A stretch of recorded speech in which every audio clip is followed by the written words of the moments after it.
তোমারে বিয়ে করে স্কুলের ঘন্টা হয়ে গেছি, প্রতি ঘন্টায় ঘন্টায় শুধু বাজাও। আচ্ছা সত্যি করে একটা কথা বলবা, তুমি বিয়ে করছিলা কেন? ছোটবেলা থেকেই স্বপ্ন ছিল বিয়ে করব, আর তুমি বিয়ে করছিলে কেন? আমারও ছোটবেলা থেকে স্বপ্ন ছিল বিয়ে করে স্বামীকে ঘন্টার মতো বাজাবো। Bye bye, tata. ডাক্তার, আমার বউয়ের এখন কি অবস্থা? তার জ্ঞান কি ফিরছে? ও মাই গড, এগুলো কি বলেন আপনি? আপনার বউ কি অজ্ঞান ছিল? হ্যাঁ, একসাথে অনেক টাকা দেখে অজ্ঞান হয়ে গেছে, তারপরেই তো আপনার কাছে নিয়ে আসছি। বলেন কি, তাই নাকি? আমি তো তার পোস্টমর্টেম করে ফেলছি। হ্যালো, আমি আপনার ছেলের স্কুল থেকে স্কুল টিচার বলতেছি। জি স্যার বলেন, কোনো সমস্যা হয়েছে? না, কোনো সমস্যা নেই, আপনার ছেলে তো লেখাপড়ায় খুবই ভালো, শুধু মেয়েদের সাথে মেশে। এটা সমস্যা না, ছেলের বাপ ও আশেপাশে ভাবিদের নিয়ে থাকে, এটার সমাধান কি সেটা বলেন।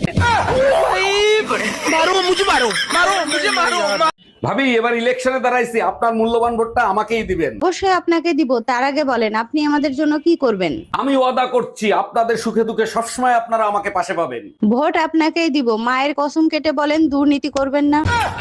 আরে ভাবি, এর জন্য কসম দেওয়ার কি আছে? আপনার ভোট আপনি দিবেন, যাকে খুশি তাকে দিবেন।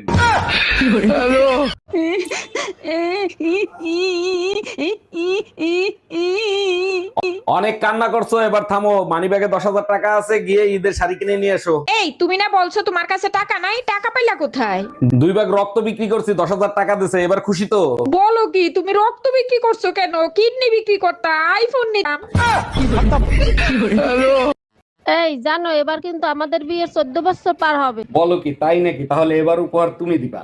আচ্ছা ঠিক আছে, তুমি যা চাবা তাই দেবো, বলো কি চাও। 14 বছর সাজা খাটার পর সরকারও মুক্তি দিয়ে দেয়, তুমিও আমারে মুক্তি দিয়ে দাও, দিয়ে দাও।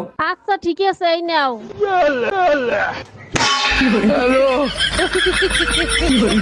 ডাক্তার, পাশের বাড়ির ভাই আমাকে কিস করছে, তাতে কি আমি প্রেগনেন্ট? বোকা দেখছে, আপনার মতো বোকা কোনোদিন দেখি নাই। কিস করলে কেউ কোনোদিন প্রেগনেন্ট হয়? বোকা আমি না, আপনি। ছেলেরা কখনো কিস করে ঠান্ডা হয় না, তাদেরকে ঠান্ডা করতে হয়। ও আচ্ছা, বুঝতে পারছি। তা কবে ঘটছে এই ঘটনা? গতকাল মাঝরাতে স্বপ্নের ভিতর। এই, আমার প্যান্টের পকেটে 20,000 টাকা ছিল, টাকা কি তুমি নিছো? আমারে কি তোমার চোর মনে হয়? আমি কেন তোমার টাকা নিব? টাকা তো তুই নিছিস, কিভাবে টাকা বের করতে হয় আমার জানা আছে। এই একা একা বিড়বিড় করে কি বলতিছো? বলতেছি শুটিং এর জন্য নকল টাকা আনছিলাম, এখন আবার নকল টাকা আনতে যাইতে হবে। কি ওগুলো নকল টাকা ছিল? দেখেন, লোকাল বাসে সাবধানে চলাফেরা করবেন, তা না হলে পাবলিকের মাইর খেয়ে মরে যাবেন। সরি ম্যাডাম, বাস হঠাৎ করে ব্রেক করছে তো, তাই আপনার গায়ে ধাক্কা লেগে গেছে। ফাজলামি করার জায়গা পান নাট বাচ্চার মা, আমি কোনটা ধাক্কা আর কোনটা গুতা আমি বুঝি না।